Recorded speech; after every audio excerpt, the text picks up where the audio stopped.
gorgeous winter day. The sun is shining. I know, because I walked my pup nice and early this morning. It happens once in a while. Please take note of the connection cards that are in the pockets. Fill those out. That helps our church office to have that information. And also, if you have prayer requests, please write them on there. Remember the prayer candles in the corner. As we look at this coming week, this afternoon is our board meeting at 12:30. The congregational meeting happens between services, and thank you for each and every person that took part in that. We are the church. We are the church. And our voices and our votes are important. I noticed that there is a sign-up sheet out on the table out there for people to sign up for fellowship time. And also, I'm here that we need cookies, am I right? Yes. We very much need cookies. So if you get the baking bud, or even the go shopping at the store bud, that would be greatly appreciated. Are there other announcements that we need to bring up this morning? Hearing and seeing none, I ask you to take a deep breath, center yourself, and let's worship our God this morning. Free.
Gracious and loving God, we thank you so much that you love us, that you wrap us in your love, that you help us to walk in your paths.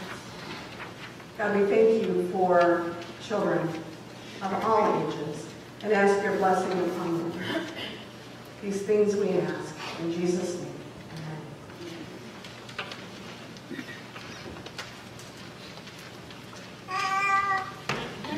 It's now time for joys and concerns. If you have any, please let us know. I have one that probably doesn't match either one, joy or concern, but yesterday was the last day of the foot clinic at our church that Chris and Jane have been doing for 15 years.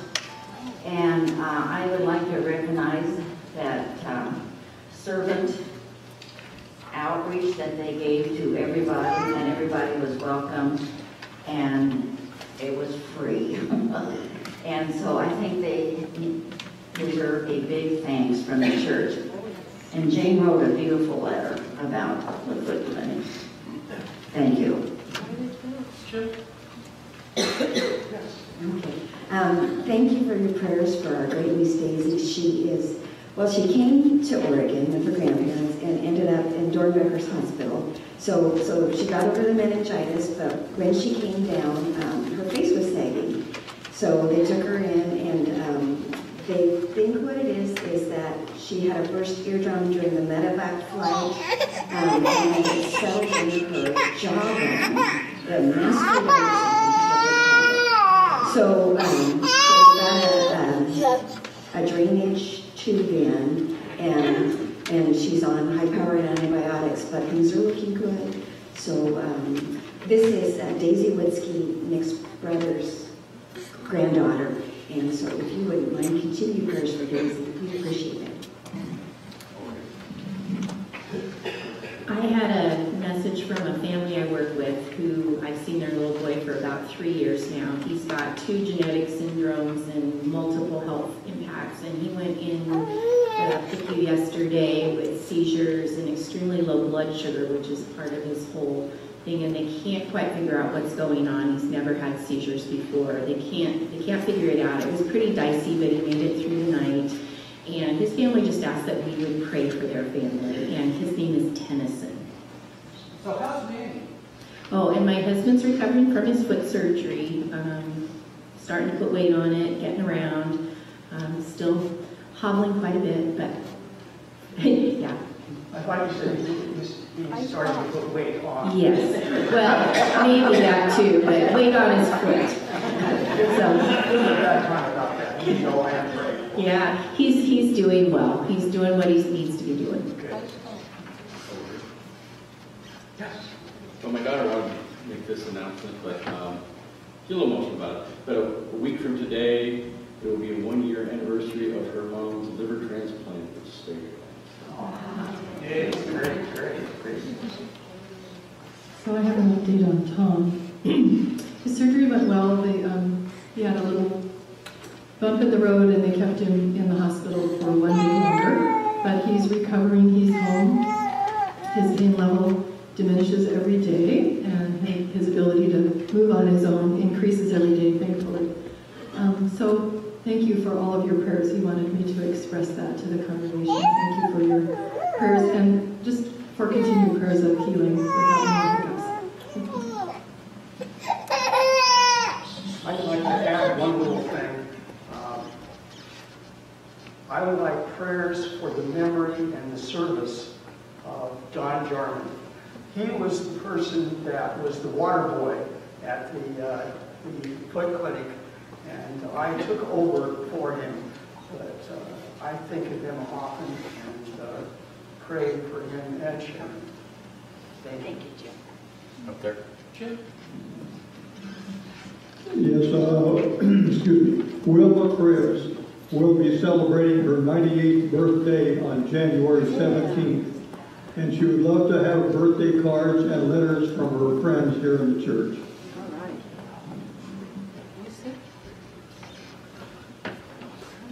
All right. Wilma was always someone I didn't want to to have as an opponent in bridge. She is so good. I'm asking for prayers for a family, the Gillings. I don't know if you've heard on the news, but the son took his life and his mother's in our mobile park Friday, and it's pretty devastating.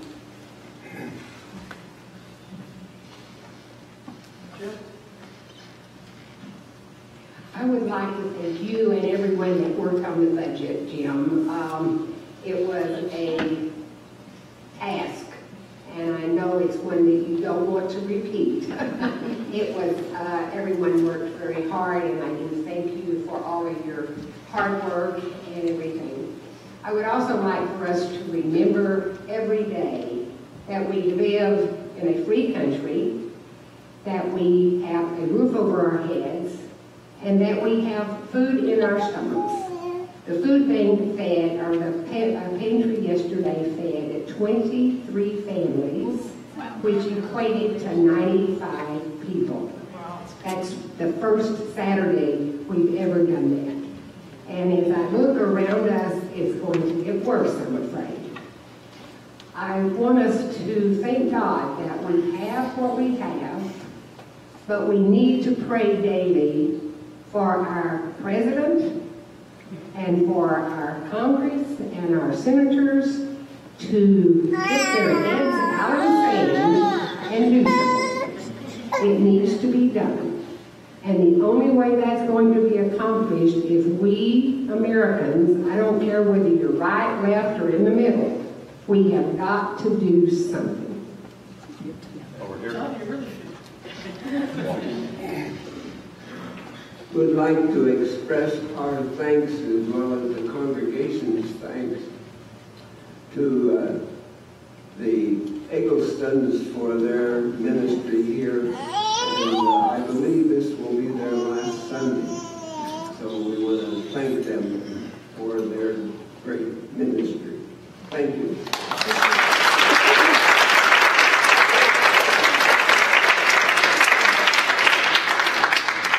We will miss you.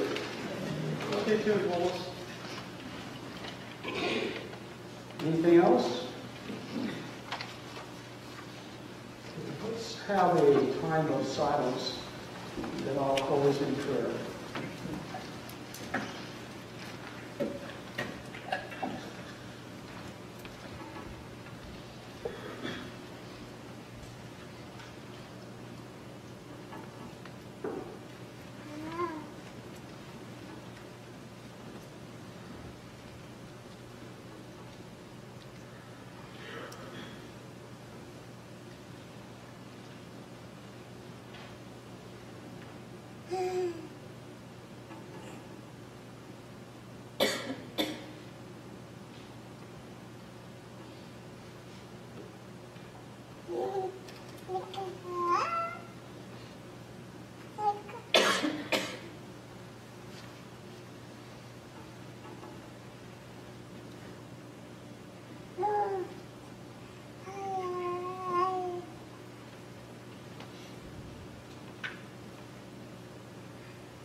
Dear gracious Lord, we thank you for all the blessings you bring to us each day.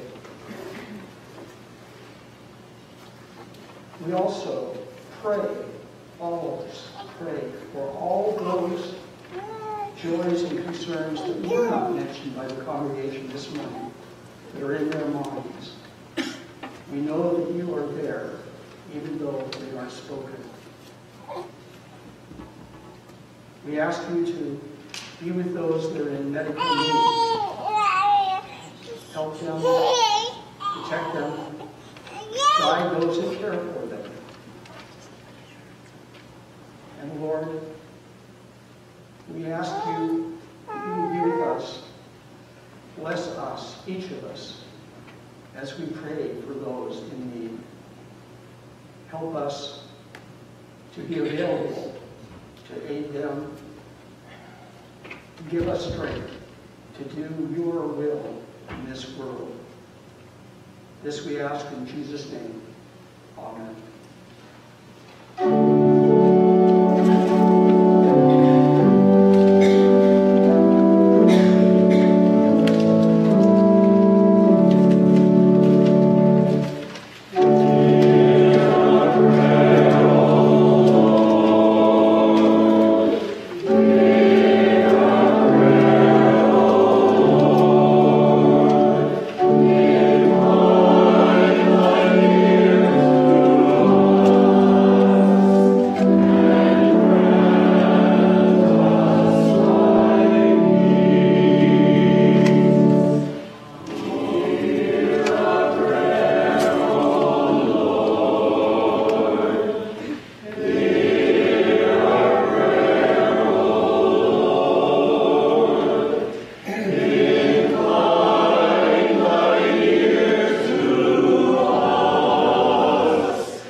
for what you do, and Cheryl, for what you do, and Connor, for all that you give us. As we look at our time of offering, I want to focus our attention on the fact that giving an offering, whether it's time, talents, or gifts of money, comes out of that place within us that is a well of love. That within us we have the ability to love because we're surrounded by love, because we love others. Others that are the same as us and others that are different than we are, because God loves us. So today, as you give, remember that well of love within you. The deacons come, take the offering.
return to you a portion of what you have blessed us with in this world.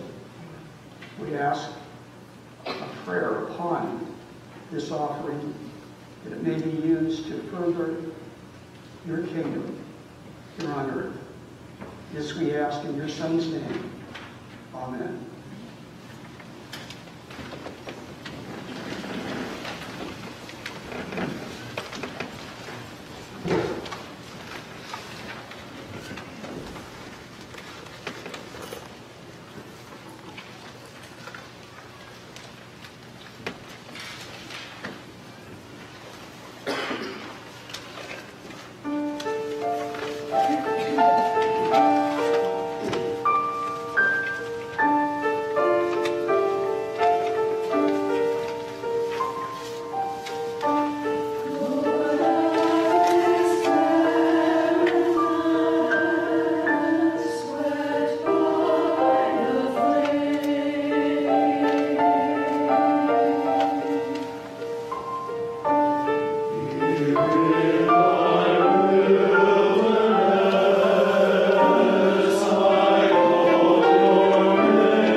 Paul begins by talking about those who judge others.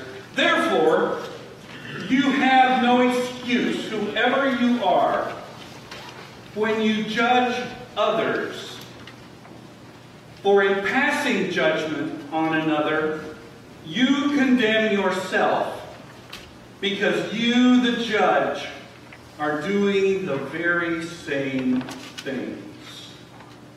We need to, at the outset, clear up a misconception about the word judge.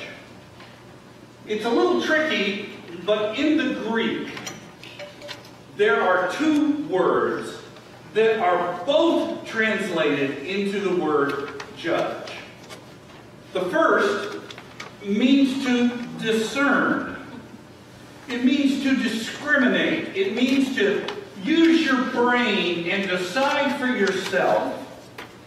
Now that first usage can be found, for instance, in 1 Corinthians 11:13, in a discussion about women in worship, where Paul writes, "Judge for yourselves. Is it proper for a woman to pray to God with her head unveiled?" In other words, Paul is saying, you guys decide what's right and what's wrong. You discriminate. You figure it out. That's the first meaning of judge. The second can be found throughout the New Testament. It means to condemn or convict. You know, that's what Paul's talking about in these verses.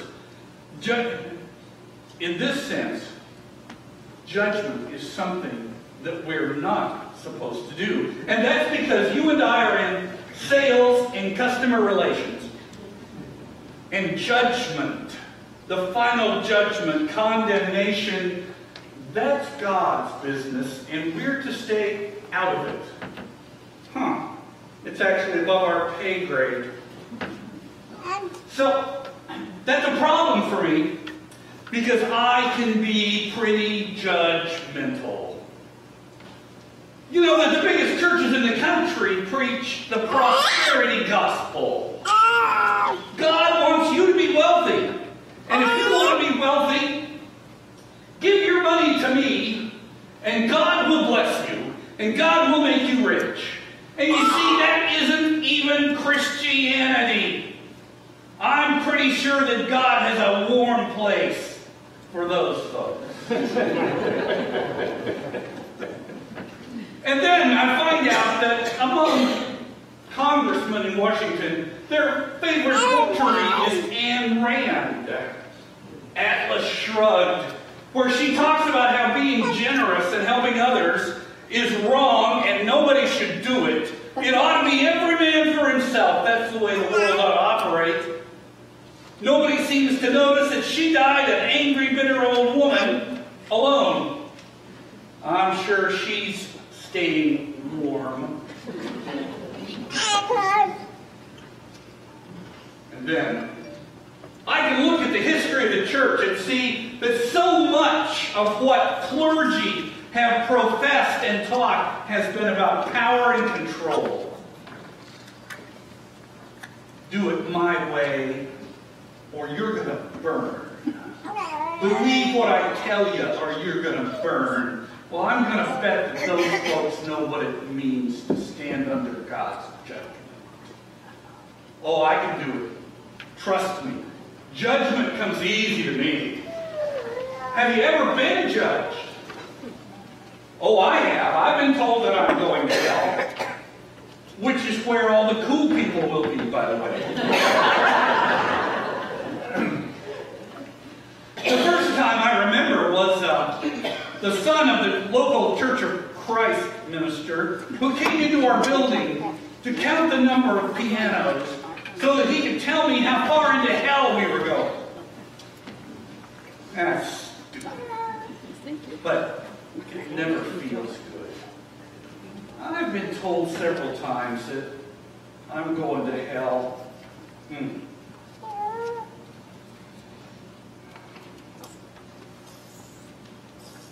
We are to judge, to discriminate, to discern, to decide. But we are not to judge, to condemn. That's God's business. So what about you? You ever been condemned? Is it as easy for you to condemn as it is for me? Or am I the only one?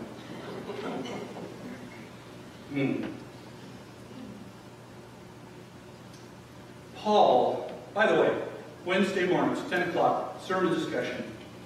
We had a wonderful time last week discussing Romans 1. This week we'll, of course, do this sermon. Wonderful discussions. Paul then moves to the day of judgment.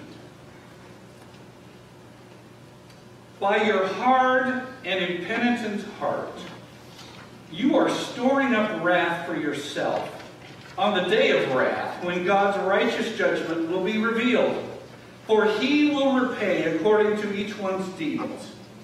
To those who by patiently doing good seek for glory and honor and immortality, he will give eternal life.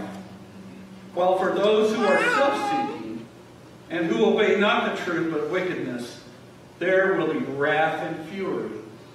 There will be anguish and distress for everyone who does evil, the Jew first and also the Greek.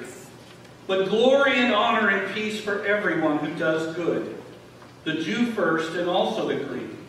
For God shows no partiality. You know, this is an idea that's found in several places in the writings of Paul. The idea that God will repay us for what we have done, good or bad. I'd love to know how this judgment business works, by the way. For Paul, it seems like it's black or white. You're either good or bad. A sheep or a goat, you're either white or black. But I'm a great person. I'm certainly not altogether good, and certainly not altogether bad. A mixture of the two. How will God judge me? What kind of judgment do I deserve from God? I need to point out to you that Paul never uses the word hell. He never talks about a place of eternal punishment. That's just off to the side. I don't know how this judgment business will work, but I have, thumbtacked to my bulletin board, a quote from Wendell Berry that I have found really, really helpful over the years. It's from Wendell Berry's book, A Little Lost. And Wendell Berry is a Baptist preacher, philosopher, farmer, and writer, who describes the final judgment this way. I imagine the dead waking, dazed into a shadowless light in which they know themselves all together for the first time. Oh my. And we awake into a shadowless light and see ourselves for the first time as we really are. It is a light that's merciless until they can accept its mercy. By it they are at once condemned and redeemed. It is hell until it's heaven. Seeing themselves in that light, if they're willing, they see how far they fail the only justice of loving one another. It punishes them by their own judgment. And yet, in suffering that light's awful clarity, in seeing themselves in it, they see its forgiveness and its beauty and are consoled.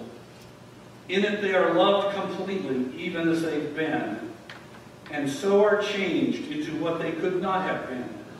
But what if they could have imagined it, they would have wished to be. What attracts me to this, first of all, is the idea that it is not God who judges, it is we who judge ourselves in the light of God's mercy. We judge ourselves. And the other thing that attracts me to this is that the criteria for judgment is how well you've loved. And I suspect that there is in that a grain of truth.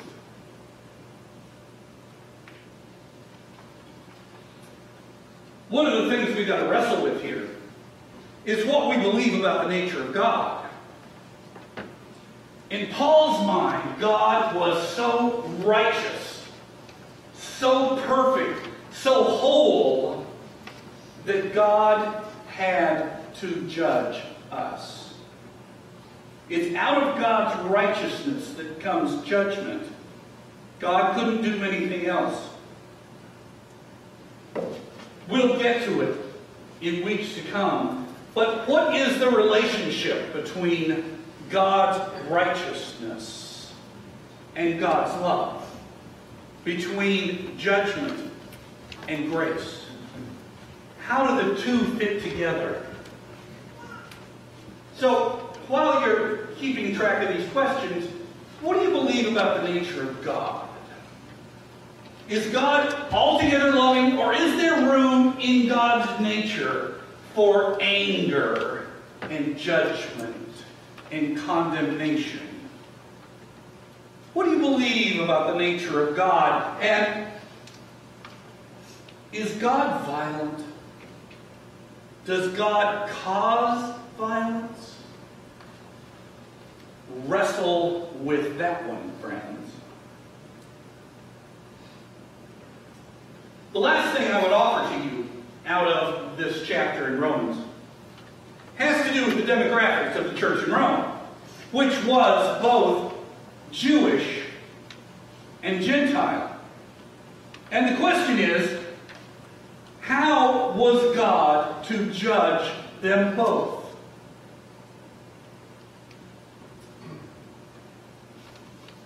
The answer that Paul arrives at is nothing short of breathtaking. And it is, I don't know about your experience, but it is very far from the answers that I was given as a child. Paul first points out that the Jews have the Jewish law. You know, the 613 laws. But the Gentiles didn't have the law. They didn't know anything about the 613. They had been raised in a completely different atmosphere.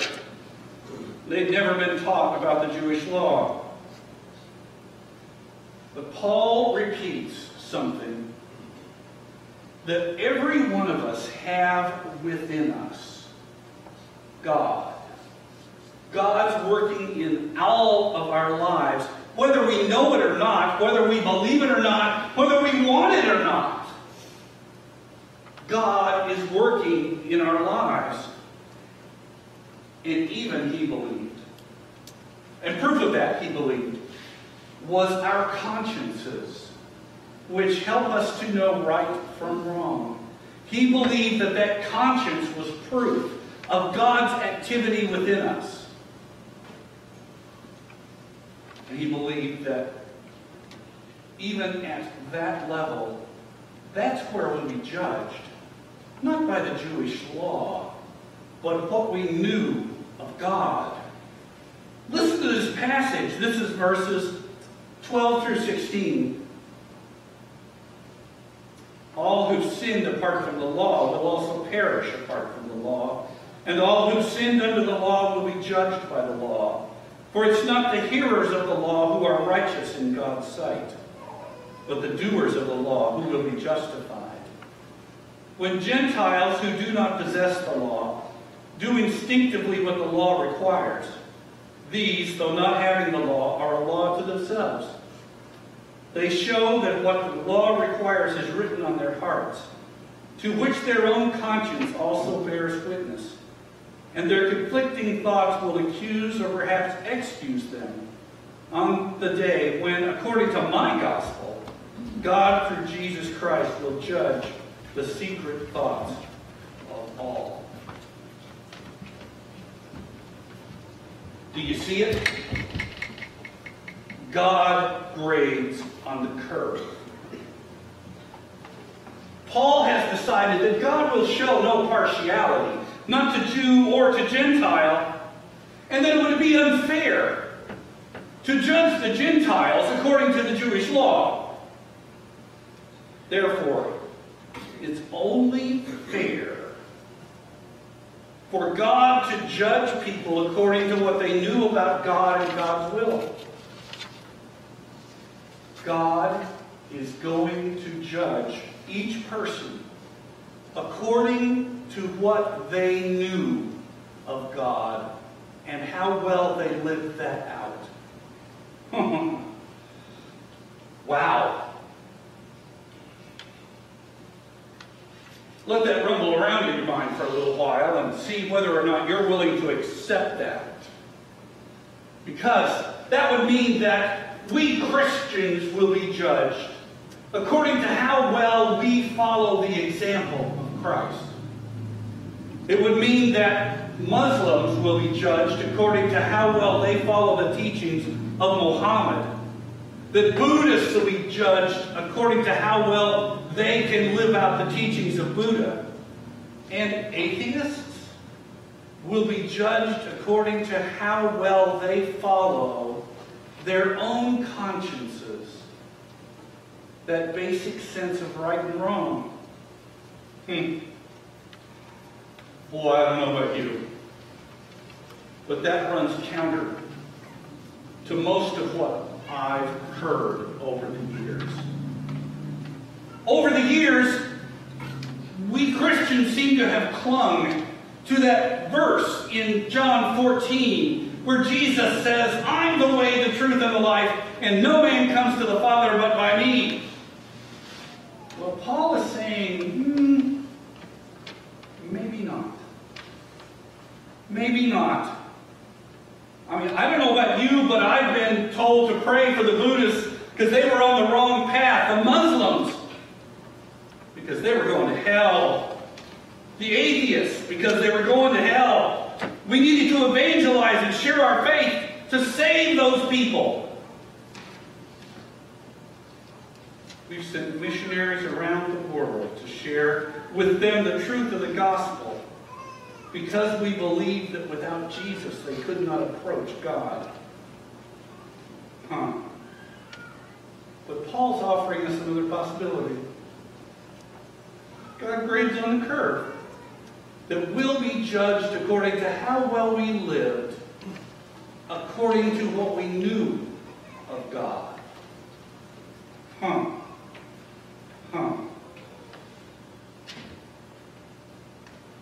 How does that strike you? Are you willing to let that rumble around in your mind? Are you willing to accept that there is the possibility that in eternal life you're going to be rubbing elbows with Muslims, Buddhists, atheists, people that you didn't think were going to be there? Are you willing to accept that possibility? And are you willing to accept the possibility that we'll be judged according to how we lived? Not according to what we believed, but how we lived.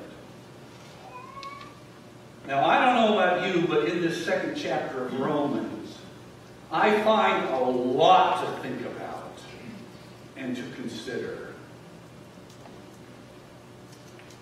Wednesday, 10 o'clock, you get to discuss those. Pray with me. God, help us to follow the example of Jesus, to follow in that way of love.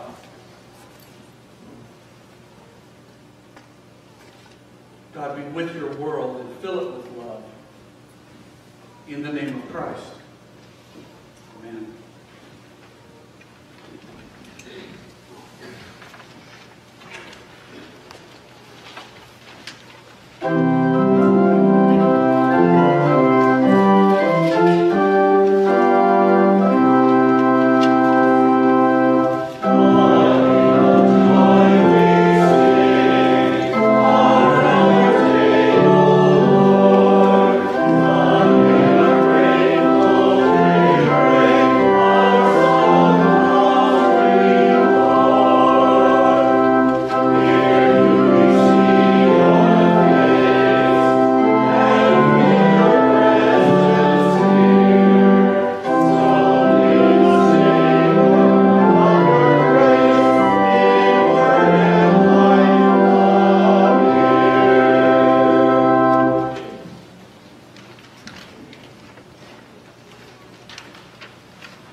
Judgment.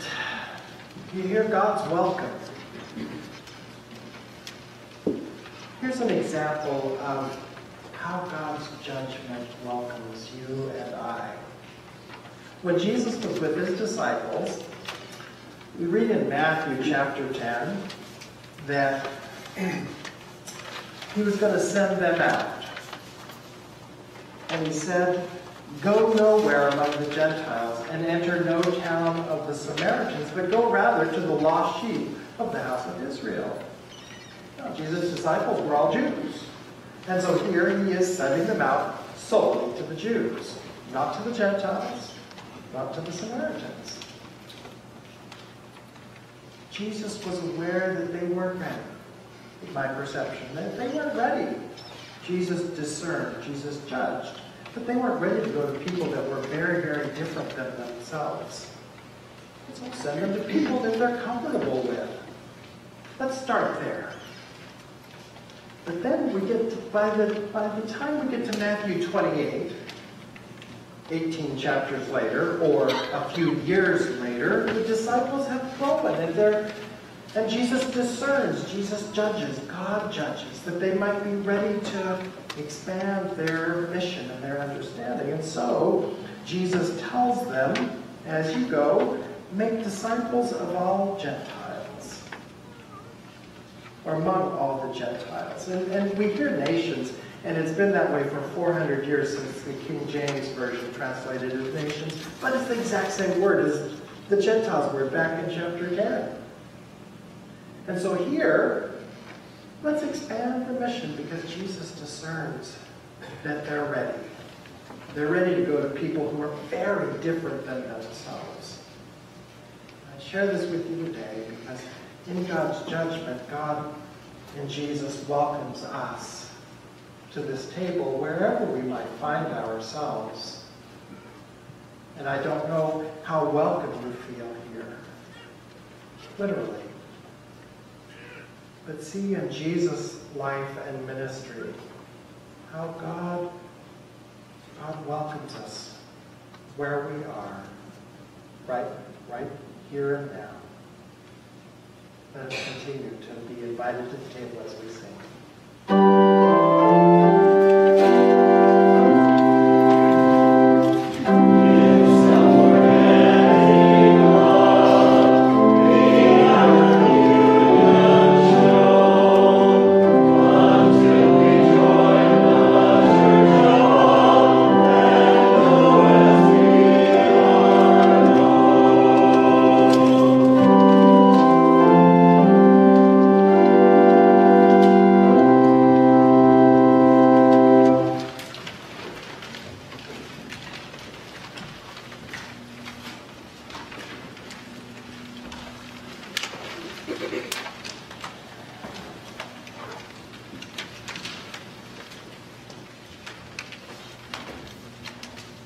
So somewhere between chapter 10 and chapter 28, and a year or a few years before Paul wrote to the Romans, Jesus took bread after the meal and blessed it.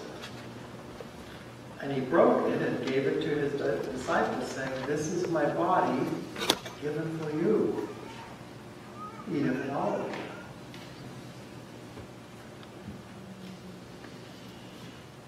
And then he took the cup and he gave thanks. And he said, "This is my blood poured out for many for the forgiveness and taking away of sin. Drink it, all of it."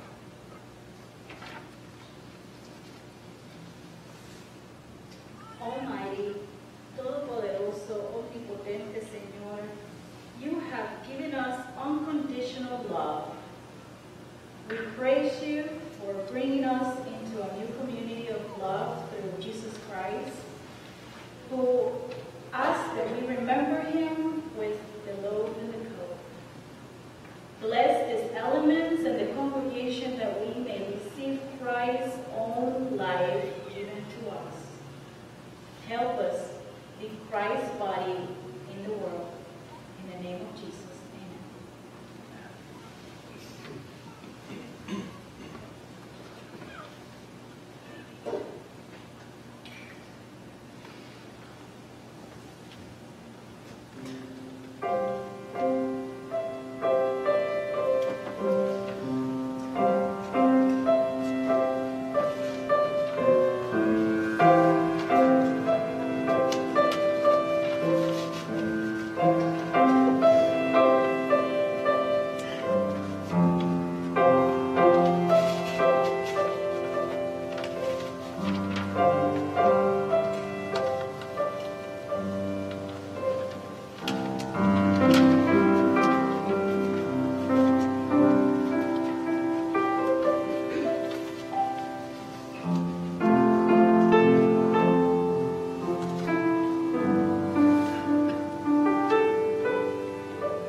Did you guys know that song? Yes. You just didn't sing it like this. Or we haven't sung it in so long. But... You had to be a rainbow girl. Pardon? You had to belong to Rainbow.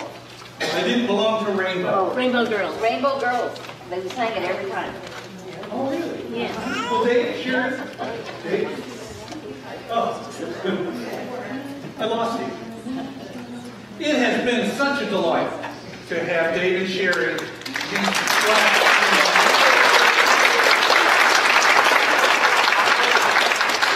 That's wonderful. Now, I need to remind you that Sherry's leaving to do an interim in Kalispell, Montana.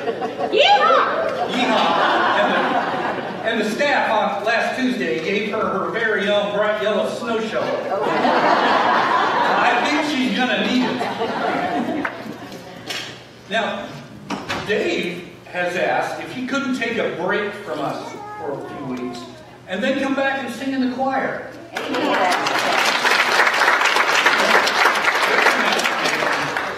Yeah, that's an affirmation. So, which is great. I think that's wonderful.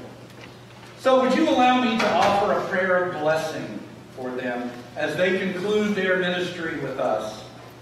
God, thank you for Dave and Sherry and for the gifts that they bring. They're so easy to talk with, so easy to work with, so creative, so focused. God, be with them as they go from here. We pray your blessing on their ministries. We pray in the name of Christ. Amen. Thanks. We are ready for, please take, grab a hand.